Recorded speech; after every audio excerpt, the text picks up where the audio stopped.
Hi friends, welcome back to my channel. இன்றைக்கி கொசுக்கடியிலேருந்து இயற்கை முறையில் தப்பிக்கிறதுக்கான 3 அருமையான டிப்ஸோடு நான் உங்களை சந்திக்கிறதுல ரொம்ப சந்தோஷம். அதுக்கு முன்னாடி இப்போ தான் என்னோடய சேனல் முதல் முறையாக பார்க்குறீங்கன்னா சப்ஸ்கிரைப் பண்ண மறந்துடாதீங்க. கூடவே பெல் சிம்பிளையும் ப்ரெஸ் பண்ணிக்கோங்க. அப்போ தான் என்னோடய அடுத்தடுத்த வீடியோ உங்களுக்கு நோட்டிஃபிகேஷனில் கிடைக்கும். இப்போ மழை காலத்தில் ரொம்பவே ஒரு பெரிய பிரச்சனைன்னு பார்த்தீங்கன்னா கொசு தொல்லை. கொசு விரட்டி, கொசு லிக்விடு, கொசு பிடிக்கிற மிஷின்னு, கொசு பேட்டு, ஏன் சின்ன பசங்களுக்கு வலையெல்லாம் கட்டி கூட படுக்க வைப்போம். இந்த மாதிரி என்ன விதமான நம்ம தடுப்பு முறைகளை பயன்படுத்தினாலும் இந்த கொசு கடியிலேருந்து நம்மளால் தப்பிக்கவே முடியாதுங்க. இது ஒரு பெரிய பிரச்சனையாக இருக்கும். அது கூட மட்டும் இல்லாமல் நம்ம உபயோகப்படுத்துகிற இந்த கொசு லிக்விடு, கொசு விரட்டி இதெல்லாம் என்ன பண்ணும் அப்படின்னா சுவாச பிரச்சனையை, நம்ம மூச்சுக்குழல் சம்மந்தமான ப்ராப்ளத்தை ஏற்படுத்தும். அந்த புகை ஒத்துக்காது. இதெல்லாம் தவிர்த்துட்டு இயற்கையான முறையில் சூப்பராக வீட்டில் இருக்கிற கொசுவை விரட்டுறதுக்கான 3 டிப்ஸஸ் தான் நான் இன்றைக்கி நம்ம வீடியோவில் காட்ட போகிறேன். வாங்க வீடியோக்குள்ளே போயிடலாம். இதுக்காக நான் வேப்பிலை எடுத்திருக்கேன். வேப்பிலையில் இயற்கையாகவே ஒரு கசப்புத்தன்மை இருக்குது. இந்த கசப்புத்தன்மைக்காக என்ன பண்ணுவாங்கன்னா வீட்டில் சாயந்தர நேரங்களில் புகை மூட்டம் போட்டு அது மேலே இந்த வேப்பிலை இலையை போடுவாங்க. அப்போ புகையோடு சேர்ந்து அந்த கசப்புத்தன்மையும் புகைச்சலில் சேர்ந்து வரும். அது கொசு விரட்டுறதுக்கு பயன்படும்னு சொல்லுவாங்க. நான் சின்ன பிள்ளையாக இருக்கிறப்பெல்லாம் இந்த மாதிரி செஞ்சுருக்காங்க எங்கள் வீட்டில். அதை தாண்டி இந்த கசப்புத்தன்மையை வச்சு நான் ஒரு ஓடோமாஸ் லிக்விடு தான் தயார் பண்ண போகிறேன் இயற்கையாக வீட்டில். இதுக்காக நான் ஒரு 5-6 கொத்து வேப்பிலையை இந்த கிண்ணத்தில் உருவிட்டு சேர்த்துருக்கேன். இது கூடவே ஒரு 6 கற்பூர வில்லையை க்ரஷ் பண்ணிவிட்டு இது கூட சேர்த்துட்றேன். இந்த மாதிரி கொஞ்சம் உடச்சி விட்டு சேருங்க.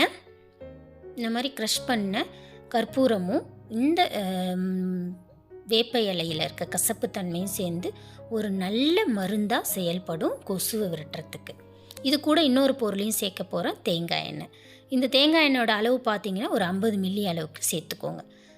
இந்த 3 பொருளையும் எப்படி நம்ம ப்ரிப்பேர் பண்ண போகிறோன்னு பார்க்கலாம். இப்போ இந்த ரெடி பண்ண இந்த பவுலை தூக்கி நான் அடுப்பில் வச்சிடுறேன். அடுப்பில் வச்சு இந்த எண்ணெயை கொதிக்க வைக்க போகிறோம். இதை கொதிக்க வைக்கிறப்ப ஒரு டிப்ஸு கண்டிப்பாக ஃபாலோ பண்ணுங்கள். என்னன்னா வேப்ப இலையில் ஈரத்தன்மை இருக்கும். அதனால் எண்ணெயில் இருக்கிற அந்த வேப்ப இலை சூடேறும்போது படப்படன்னு வெடிக்க ஆரம்பிக்கும். அதனால் எப்பயுமே அடுப்பில் இந்த மாதிரி எண்ணெய் இலையோடு சேர்த்து கொதிக்க வைக்கிறப்ப லோ ஃப்ளேமில் வச்சுக்கோங்க. படப்படன்னு வெடிக்கும், கையிலலாம் தெறிக்கும். ஸோ அந்த மாதிரி அவாய்ட் பண்ணுறதுக்காக லோ ஃப்ளேமில் வச்சு கொஞ்சம் நேரம் சூடேற்றுங்க. அப்போ அந்த இலையில் இருக்கிற ஈரத்தன்மை போயிடும், அந்த சலசலப்பு அடங்கிடும், படப்பட சத்தம் அடங்கிடும். அதுக்கப்புறம் கொஞ்சம் மீடியம் ஃப்ளேமில் ஆக்கிட்டு இந்த எண்ணெயை நல்லா கொதிய விடுங்க. அதாவது இந்த வேப்பிலையில் இருக்கிற அந்த கசப்புத்தன்மை இந்த எண்ணெயில் நல்லா இறங்கி வரட்டும். சூடம் நம்ம சேர்த்துருந்த கற்பூரம் இருக்கு இல்லையா, அதுவும் கரைஞ்சி எண்ணெயோட ஒரு நல்ல வாசனையை கொடுக்கும். இது கொதிக்கிற பேர் அருமையாக இருக்குங்க. வீட்டுக்குள்ள மனம் அப்படி இருக்கும். இப்போ இது நல்லா கொதிக்க ஆரம்பிச்சிச்சு. இதோட சாறு நல்லா இறங்கிட்டுருக்கு. பச்சளையோட சாறு, அதாவது வேப்பிலையோட சாறு. இந்த பாருங்கள், இந்த கலர் நல்லா மாறணும். பச்சை கலர் நல்லா மாறி அந்த எண்ணெய் நல்லா கொதிக்கட்டும். இந்த ஸ்டேஜ் வந்ததும் அடுப்பை ஆஃப் பண்ணிடலாம். இப்போ இந்த எண்ணெயை நான் ஒரு பவுலில் வடிகட்டி வச்சுக்கிறேன். இந்த மாதிரி ஒரு கண்ணாடி பாத்திரத்துலையோ இல்லை ஒரு பாக்ஸ்லேயோ போட்டு வடிகட்டி ஆற வச்சு எடுத்து வச்சுருங்க. இது சூப்பரான இயற்கையான ஒரு ஓடோமாஸ் லிக்விட். நீங்கள் கடைகள்லாம் வாங்கி உபயோகப்படுத்துகிறீங்க இல்லையா, அந்த லிக்விட் நம்மளோட தோலுக்கு நன்மையை செய்யாது, கெடுதலை தான் செய்யும்.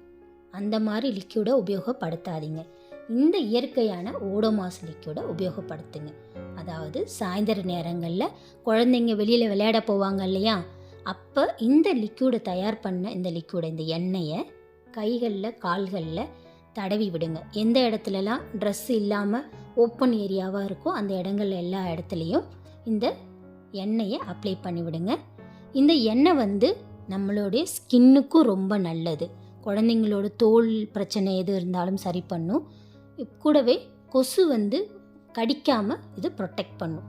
அதாவது இந்த நம்ம மேலே இருக்கிற அந்த சூடம், அதை கற்பூரமும் இந்த வேப்பிலை சேர்ந்து அந்த ஒரு ஸ்மெல்லு கொசுவை நம்ம மேலே உட்கார விடாமல் தடுக்கும். இது சூப்பரான ஒரு டிப்ஸ். அடுத்ததாக 2வது டிப்ஸு கொசுவை தடுக்கிறதுக்கு என்னன்னு பார்த்தீங்கன்னா வெங்காயம் எடுத்திருக்கேன். இந்த வெங்காயத்தை வச்சு என்னங்க டிப்ஸு அப்படின்னு பார்த்தீங்கன்னா ரொம்பவே ஆச்சரியப்படுவீங்க. வெங்காயத்தில் இருக்கிற அந்த ஒரு கெமிக்கலும் இந்த எண்ணெயும் சேர்ந்து கொசுவை விரட்டுறதுக்கு ஒரு இயற்கையான லிக்விடாக செயல்படும். இதுக்காக நான் என்ன பண்ணுறேன்னா வெங்காயத்தோட மேல் பக்கத்தில் ஒரு குழியாக கட் பண்ணி எடுத்துக்கிறேன். ஏன் அப்படின்னா நான் இதில் எண்ணெய் ஊற்றி அகல் விளக்கு மாதிரி ஏற்றி வைக்க போகிறேன். அதுக்காக இந்த மாதிரி உள்பக்கம் கொஞ்சமாக வெங்காயத்தை கட் பண்ணி குழி பண்ணிக்கோங்க. குழி பண்ணிவிட்டு இந்த கட் பண்ண வெங்காயத்தை நான் இந்த மாதிரி ஒரு அகல் விளக்கு மேலே வைக்கிறேன்.